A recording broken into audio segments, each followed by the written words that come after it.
Good afternoon students, welcome again to my YouTube channel GK law classes. तो हम लोग आज एक नया टॉपिक जो है अपनी वीडियो के अंदर डिस्कस करने लगे हैं। आपको already caption of the video के अंदर से नाम तो डेफिनेटली पता चल गया होगा। So the topic for the day is impeachment process of the chief election commissioner, other election commissioners of India. अब आज हमने ये क्यों टॉपिक को कंसिडर किया है वो मैं अभी आप लोगों को यहाँ पे जो बोर्ड पे लिखा है उसके थ्रू एक्सप्लेन कर दूंगी। राइट स्टूडेंट्स, सो हुआ ऐसे है कि जब हम मार्च 2026 चल रहा है तो उसके कुछ लीगल अपडेट्स की अगर हम बात कर लें, so till now half of the March के अंदर हमारे पास 3 इंपॉर्टेंट लीगल अपडेट्स आ चुके हैं। If you are preparing any legal government competitive exams तो आपको ये तीनों पता होने बहुत जरूरी है। Otherwise also as being a very vigilant citizen of this country you should know about what is happening in our country. सबसे पहले हम बात करेंगे लीगल कंसर्न्स के अंदर यूथनेशिया के टॉपिक के रिगार्डिंग, जहां Harish Rana versus union of India के तहत ऑलरेडी जो है उनको जो है पैसिव यूथनेशिया जो है द कंसर्न्ड पिटिशनर जो है उनको अलाउड कर दिया गया है for passive euthanasia, making it as a first person to avail this particular right from the apex court. अगली चीज जो है, अगला लीगल अपडेट है regarding the essential commodities act, जिसकी वीडियो आप लोगों को what is essential commodities act हमारे चैनल जीके लॉ क्लास पे अवेलेबल है। आप उसे जाकर डेफिनेटली कंसिडर कीजिए। For all those who are preparing for any government competitive examination should know what is a legal commodities act. क्यों ये legal update का हिस्सा बना है? क्योंकि सरकार ने because of ongoing West Asia war जो है रिसेंटली ईसीए यानी एसेंशियल कमोडिटीज एक्ट को इवोक किया है in regard to the LPG concern, ताकि उसकी अनइंटरप्टेड सप्लाई जो है वो देश के अंदर लोगों को मिल सके, specially with the first priority to the domestic supply. Next thing, अब आपको यहाँ पे एक एरो ऑलरेडी दिख गया है, इसका मतलब है एक और लीगल अपडेट है and that is regarding the impeachment of chief election commissioner of India. अब ये क्यों मैं आज ये वीडियो की बात कर रही हूं आपके सामने, क्योंकि recently in the ongoing budget session जो ऑपोजिशन है, ठीक है, उन्होंने एक मोशन मूव किया, उन्होंने एक नोटिस दिया to the speaker of the Lok Sabha for the impeachment of the present CEC of the country, यानी ज्ञानेश्वर कुमार जी के अगेंस्ट उन लोगों ने एक मोशन इंट्रोड्यूस कराया है, एक नोटिस दिया है to the Lok Sabha of the speaker कि उनके अगेंस्ट जो है कार्रवाई कराई जाए, कमेटी बिठाई जाए, उन्हें रिमूव किया जाए उनकी पोजीशन के through, because he is not working what you say he is working biasly, I should say that कि वो इस टाइम की जो मेन पार्टी है, इस टाइम की जो मेन सत्ताधारी पार्टी है उनके पक्ष से फैसले ले रहे हैं। He is not working properly unbiasedly, नहीं rather he is working biasedly, और वो ठीक तरीके से अपना काम नहीं कर रहे। ये अभी प्रेजेंट न्यूज है और ऑन गोइंग बजट सेशन के अंदर ऑलरेडी उन्होंने स्पीकर ऑफ द लोकसभा को इस चीज के रिगार्डिंग एक मोशन दे दिया है, नोटिस ऑफ मोशन दे दिया कि इस पर डिस्कस किया जाए, स्पीकर उस मोशन को जो है एक्सेप्ट करे और कमेटी का गठन करे। तो आज की बात हम जो करेंगे इस चीज के रिगार्डिंग करेंगे, like what is the procedure for the impeachment of CEC. Let me tell you, since 1950 आज तक कभी भी किसी भी सीसी के अगेंस्ट ये मोशन इंट्रोड्यूस नहीं कराया गया है यहाँ पे, ठीक है। यहाँ पे रूलिंग पार्टी का साथ होना भी जरूरी है क्योंकि हमें यहाँ पे स्पेशल मेजॉरिटी की वोटिंग चाहिए। तो आइए चलते हैं, समझने की कोशिश करते हैं under which article of the constitution of India जो है हम इसके तहत जो है इम्पीचमेंट अगेंस्ट सीईसी और other election commissioners of India जो है इंट्रोड्यूस कर सकते हैं। What is the process, how he suppose to get removed. Like article number है 324 क्लॉज 5, जिसके तहत जो है हम जो यहाँ पे स्टेट करते हैं कि that this chief election commissioner other election commissioner should not be removed from his office except in the manners or the ground as of the Supreme Court judge. So he would be removed on grounds similar to a Supreme Court judge. ठीक है, so what are the grounds? Proved misbehavior or incapacity. Proved misbehavior और incapacity की वो जो है काम अपना ठीक से निष्पक्षता से नहीं कर रहा, he is incapable to perform his duties. So supreme court के जज के अगेंस्ट जब हम इम्पीचमेंट मोशन इंट्रोड्यूस करते हैं तो उसके लिए भी रिमूवल के ग्राउंड से ही होते हैं। सिमिलरली जब हमने सीईसी को वहां से रिमूव करना होता है अपनी पोजीशन से, सो आर्टिकल 324 क्लॉज 5 को हम यहाँ पे कंसिडर करते हैं। इसी के साथ इस चीज को भी आपको यहाँ पे देखना होगा कि जब हम बात करते हैं ईसीज के रिगार्डिंग इलेक्शन कमिश्नर्स, तो ये तो हो गया सीईसी को रिमूव करना है। This particular article is concerned with the chief election commissioner only, ठीक है, यहाँ पे लिख देती हूँ ओनली, ठीक है। बट जब हम बात इनकी करते हैं जो दो अलग से इलेक्शन कमिश्नर्स हैं, तो वो कैसे रिमूव किए जा सकते हैं, वो ऐसे नहीं उठा के रिमूव किए जा सकते, वो रिमूव होते हैं ऑन दी रिकमेंडेशन ऑफ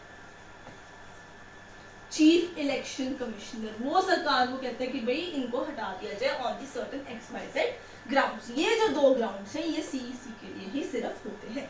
इसके अलावा सरकार ने क्योंकि बहुत बड़े पिछले कुछ सालों के अंदर ये मसला उठा है कि जो चीफ इलेक्शन कमिश्नर्स हैं वो बायसली वर्क कर रहे हैं, तो उनके रिमूवल के लिए या इनकी रिमूवल के लिए सरकार ने 2023 के अंदर एक अलग से सेपरेट एक्ट भी इंट्रोड्यूस किया हुआ है हमारे पास।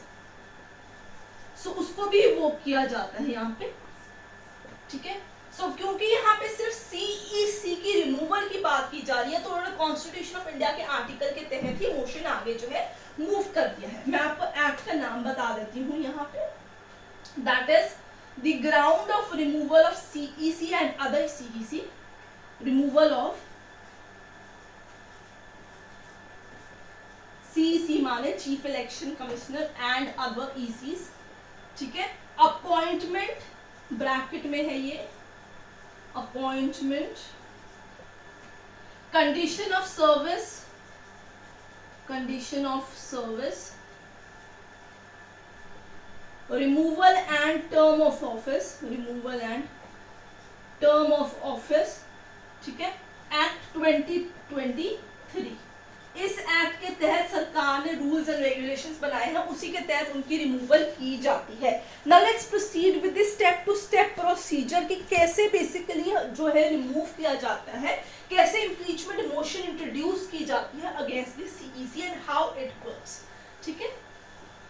सो मेजॉरिटी आपको इस एक्ट के इतना रिमेम्बरेंस की जरूरत नहीं है जितना आपको आर्टिकल का नंबर पता होना जरूरी है, ठीक है। इस चीज के ऊपर आपको खासा ध्यान रखना है in regard to constitution of India, ये एक इंपॉर्टेंट आर्टिकल रहता है। प्रोसेस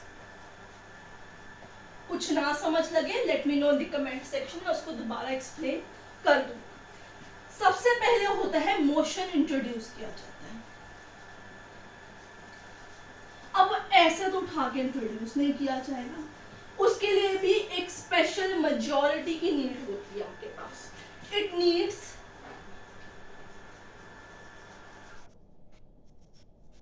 बैकिंग यानी सपोर्ट ऑफ, ठीक है, एट लीस्ट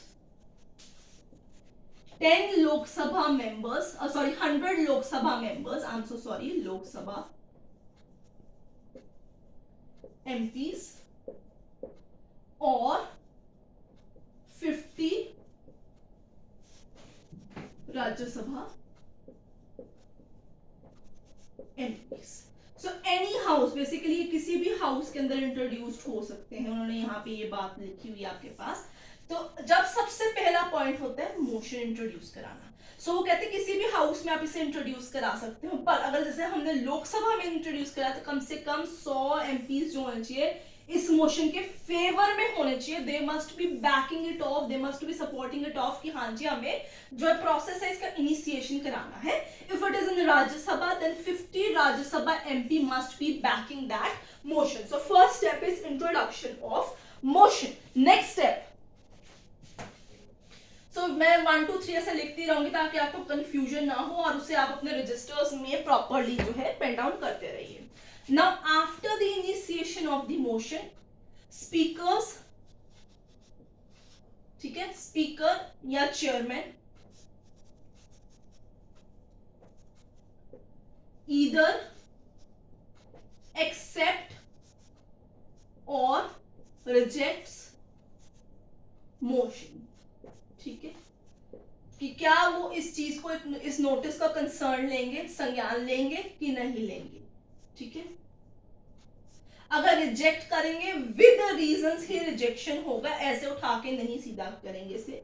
नंबर थर्ड है इफ एक्सेप्टेड, वो मोशन एक्सेप्ट कर लिया जाता है, ठीक है, रिजेक्टेड की बात वही रहेगी, इफ एक्सेप्टेड, ठीक है जी। अब क्या होगा, अब सबसे पहले कॉन्स्टिट्यूट की जाएगी बाय द स्पीकर और the chairman of the house a 3 member committee, 3 member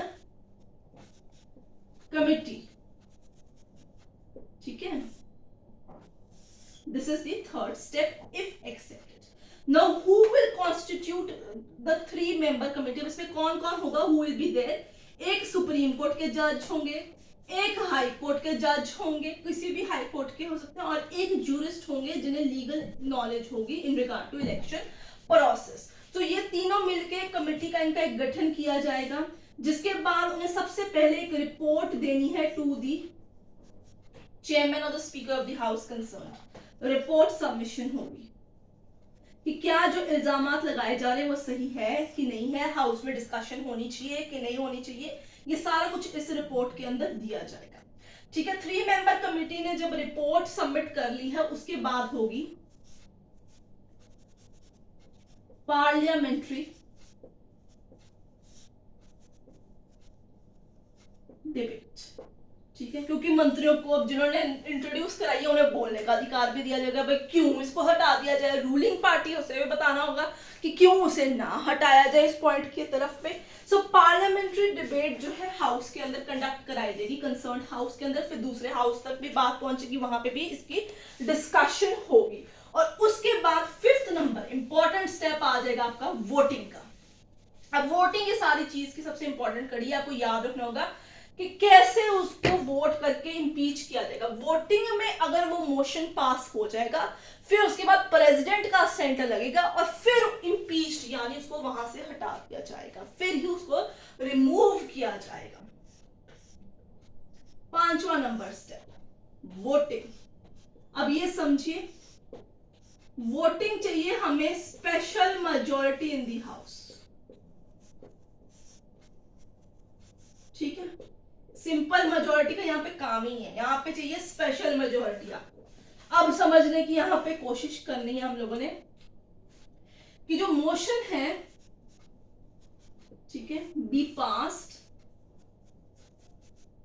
in both house of parliament, ठीक है,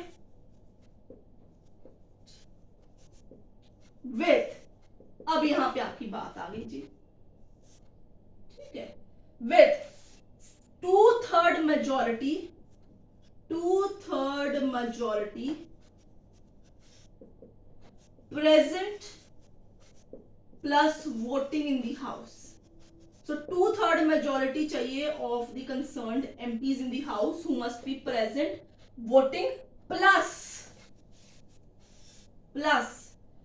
half of the total strength की मेजॉरिटी भी होनी चाहिए, मेजॉरिटी ऑफ